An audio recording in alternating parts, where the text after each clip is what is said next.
Assalamualaikum warahmatullahi wabarakatuh. Alhamdulillah. Assalatu wassalamu ala Rasulillah wa ala alihi wa ashabihi wa man tabi'ahum bi ihsanin ila yaumiddin. Amma ba'd. Kaum muslimin dan muslimat yang semoga dimuliakan oleh Allah Subhanahu wa taala. Sesungguhnya waktu merupakan nikmat yang teragung di antara nikmat-nikmat yang telah diberikan oleh Allah Subhanahu wa taala kepada para hamba-Nya. Waktu adalah harta dan modal yang sangat berharga bagi seseorang hamba di dalam kehidupannya. Dan waktu adalah sesuatu yang memiliki kedudukan yang sangat tinggi dan penting di sisi Allah Subhanahu wa taala.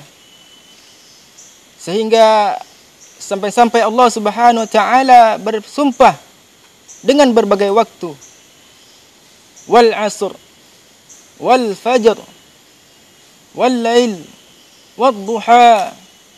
Lihatlah bagaimana Allah Subhanahu wa taala bersumpah dengan berbagai waktu. Maka ketika Allah Subhanahu wa taala bersumpah dengan nama makhluknya, maka ini menunjukkan bahwasanya waktu tersebut memiliki kedudukan yang sangat tinggi dan agung di sisi Allah Subhanahu wa taala. Kaum muslimin dan muslimat yang semoga dimuliakan oleh Allah Subhanahu wa taala. Jika kita melihat, membaca dan mentelaah kisah-kisah para salafus saleh, maka akan kita dapatkan bahwasanya mereka adalah suatu kaum yang sangat mengerti dan faham akan berharganya nilai sebuah waktu. Mereka adalah suatu kaum yang tidak rela apabila waktunya berlalu, tetapi mereka tidak beramal di dalamnya. Bahkan sebagian salaf berkata, jika seandainya seorang terlewatkan darinya melakukan ketaatan di malam harinya, maka ia akan kesulitan untuk melakukan ketaatan di siang harinya. Dan barang siapa yang terlewatkan darinya untuk melakukan ketaatan di siang harinya, maka akan kesulitan baginya untuk melakukan ketaatan di malam harinya. Inilah para salafus saleh, suri tauladan yang baik bagi kita. Mereka senantiasa mengisi waktunya, memanfaatkan waktunya di dalam kebaikan, di dalam melakukan ketaatan.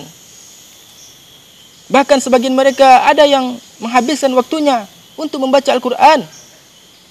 Bahkan mereka menghatamkan Al-Quran sampai beribu-ribu kali. Ini semua mereka lakukan karena mereka mengerti dan faham akan penting dan berharganya nilai sebuah waktu. Sungguh jauh berbeda dengan keadaan kita saat ini. Kita adalah orang-orang yang tidak mengerti akan pentingnya nilai sebuah waktu. Sehingga banyak waktu-waktu kita yang terbuang sia-sia. Bahkan kita lah yang termasuk orang-orang yang dikatakan oleh Rasulullah SAW dalam hadisnya, ni'matani maghbunun fiha katsirun minan nas, as-sihhatu wal faragh. Ada dua nikmat yang kebanyakan manusia lalai di dalamnya, yakni nikmat sehat dan nikmat waktu luang. Inilah keadaan kita. Ketika kita memiliki kesehatan, ketika badan kita sehat, kita tidak menggunakannya untuk beribadah kepada Allah Jalla wa'ala. Kita tidak menggunakannya untuk hal-hal yang bermanfaat bagi kita. Ketika kita memiliki waktu luang, kita juga tidak memanfaatkannya untuk melakukan berbagai amalan yang bermanfaat bagi kita, baik di dunia maupun di akhirat. Inilah keadaan kita yang selalu menyia-nyiakan nikmat yang sangat berharga ini, yakni nikmat sehat serta nikmat waktu. Ketahuilah kaum muslimin yang semoga dirahmati oleh Allah Subhanahu wa taala, tidak ada sesuatu yang disesalkan oleh seorang hamba ketika ia berada di alam akhirat, di alam kubur, kecuali ia menyesalkan atas waktunya yang berlalu dengan sia-sia. Inilah yang dikatakan oleh Allah Subhanahu wa taala dalam Al-Qur'an. Hatta idza jaa ahadahumul maut qala rabbirji'uni. Sehingga ketika datang kematian kepada salah seorang di antara mereka, mereka berkata, "Ya Rabb, ya Tuhanku, kembalikanlah aku ke dunia." Untuk apa mereka minta dikembalikan ke dunia? Tidak lain dan tidak bukan adalah agar mereka bisa memanfaatkan waktu-waktu mereka yang selama ini terbuang sia-sia untuk beramal saleh yang selama ini mereka tinggalkan.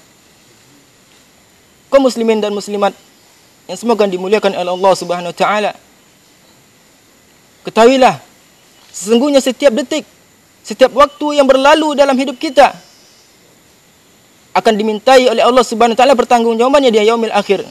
Kelak Rasulullah sallallahu alaihi wasallam bersabda, "La tazulu qadama 'abdin yaumal qiyamah hatta yus'alu an umurihi fima afnah wa an syababihi fima ablah." Tidak akan beranjak kaki seorang hamba di yaumil qiyamah sehingga ia ditanya tentang umurnya, untuk apa ia habiskan, dan tentang masa mudanya, untuk apa ia gunakan. Maka kaum muslimin, gunakanlah waktu Anda sebaik-baiknya ketika waktu itu masih Anda miliki. Gunakanlah waktu sebaik-baiknya sebelum datang penyesalan yang tiada berguna. Kelak para malaikat akan berkata kepada orang-orang yang mengisi waktunya dengan baik, "Udkhulul jannata bima kuntum ta'malun." Masuklah kalian ke dalam surga disebabkan apa-apa yang telah kalian kerjakan. Semoga Allah Subhanahu wa taala memberikan kita taufik dan hidayahnya agar kita senantiasa mengisi waktu kita dengan amal saleh dan ketaatan kepadanya. Wa sallallahu ala nabiyyina Muhammad wa ala alihi wa sahbihi wasallam. Walhamdulillahirabbil alamin. Assalamualaikum warahmatullahi wabarakatuh.